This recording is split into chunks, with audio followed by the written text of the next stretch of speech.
అమరావతి రైతుల్ని పరామర్శించడానికి వైఎస్ జగన్మోహన్ రెడ్డి గారు ఒక టీంని ఏర్పాటు చేయడం జరిగింది. వాళ్ళకున్న కష్టాలు తెలుసుకోవడానికి, వాళ్ళకున్న ఇబ్బందులు తెలుసుకోవడానికి మాజీ మంత్రివర్యులైనటువంటి పేర్ని నాని గారు, ఎమ్మెల్సీ అప్పిరెడ్డి గారు, అలాగే మా రాష్ట్ర అధ్యక్షులు పానుగంటి చైతన్య గారు వీళ్ళందరూ రైతులను పరామర్శించడానికి అమరావతి వెళ్ళడం జరిగింది. తీరా చూస్తే అక్కడ అమరావతి రైతులను పరామర్శించడానికి ఆ దారిలోనే మధ్యలోనే రైతులు కాకుండా టీడీపీ కార్యకర్తలు రాళ్లతో దాడి చేయడం జరిగింది.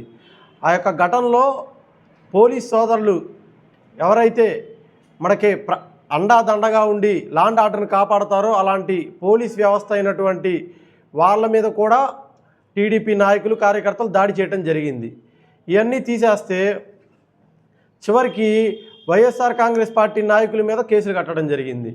దాంట్లో ప్రధాన ముద్దాయిగా A1గా మా రాష్ట్ర అధ్యక్షులు పానుగంటి చైతన్య గారిని పెట్టడం జరిగింది.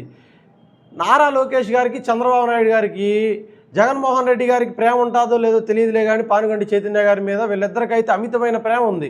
నాకు అదే అర్థం కావట్లేదు. ఆయన మీద సుమారు 30 కేసులు పెట్టడం జరిగింది.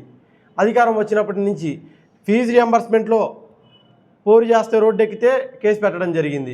జగనన్న మిర్చి యార్డులో రైతులను పరామర్శించడానికి వస్తే దాని మీద కూడా మిర్చి యార్డులో మిర్చి బస్తాలు దొంగతనం చేశారని చెప్పి కేసు కట్టారు పానుగంటి చైతన్య మీద. నేను టీడీపీ పెద్దలను ఒకటే అడుగుతా ఉన్నా, మీరు కేసులు కడితే కొంచెం అర్థం పర్థం ఉండేటట్టు కట్టండి. ఇలాంటి పిచ్చి పిచ్చి కేసులు పెడితే జనాలు కూడా ఏం పిచ్చోలు కాదు, చూస్తూనే ఉంటారు. న్యాయం ఏమి ఒకవైపే ఉండదు, లేకపోతే చట్టం మీ చుట్టం కాదని కూడా తెలియజేస్తూ ఉన్నాను. అలాగే చైతన్య గారి మీద కేసులు పెట్టడం, అమరావతిలో ఎస్సీ యాక్ట్ పెట్టడం జరిగింది. నేను ఒకటే ప్రశ్నిస్తూ ఉన్నాను, ఎస్సీ యాక్ట్ అనేది ఎందుకు పెడతారండి?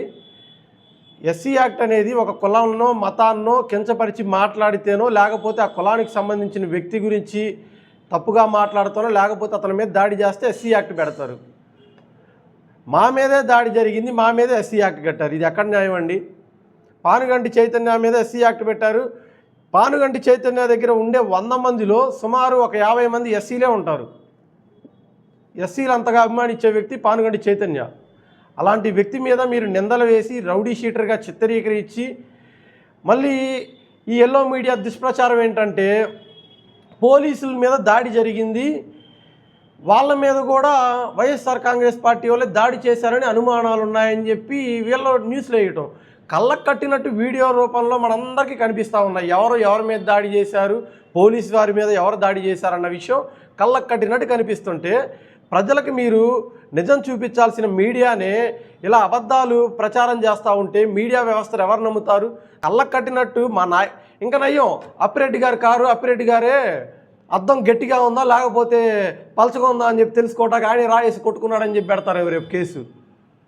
కాబట్టి టీడీపీ నాయకులను అందరినీ ఒకటే చెప్తా ఉన్నాను, గతంలో నందిగం సురేష్ అన్నను కూడా ఇట్లాగే సామాన్య కార్యకర్తని నాయకుడిగా తీర్చిదిద్ది ఎంపీని చేసేంత వరకు టీడీపీ వాళ్ళు ఎవరు నిద్రపోలేదు.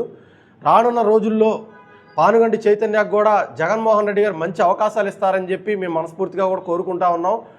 అలాగే ఈ డైవర్షన్ పాలిటిక్స్లో చంద్రబాబు నాయుడు గారికి మించిన వ్యక్తి ఎవరో ఉండరు. స్కూళ్ళు స్టార్ట్ అయినాయి, స్కూల్ యూనిఫాములు సరిగ్గా లేవు, స్కూల్ బ్యాగులు సరిగ్గా లేవు, వాళ్ళకి ఇచ్చే బూట్లు సరిగ్గా లేవు, ఫీజు రియంబర్స్మెంట్ పథకం సరిగ్గా అమలు కావట్లేదు.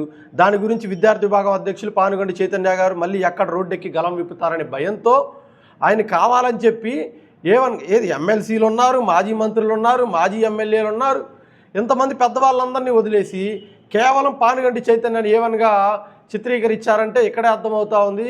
చైతన్య గారు పెట్టినటువంటి భయం కూటమి ప్రభుత్వానికి బాగానే పనిచేస్తుందని కూడా తెలియజేస్తూ ఉన్నాను.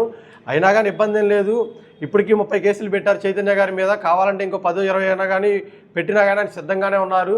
రానున్న రోజుల్లో కడిగిన ముత్యం వల్లే బయటకు వచ్చి మళ్ళీ విద్యా వ్యవస్థల గురించి లేకపోతే గవర్నమెంట్ తప్పిదనాల గురించి పోరాటం చేయడానికి చైతన్య గారు సిద్ధంగా ఉన్నారు.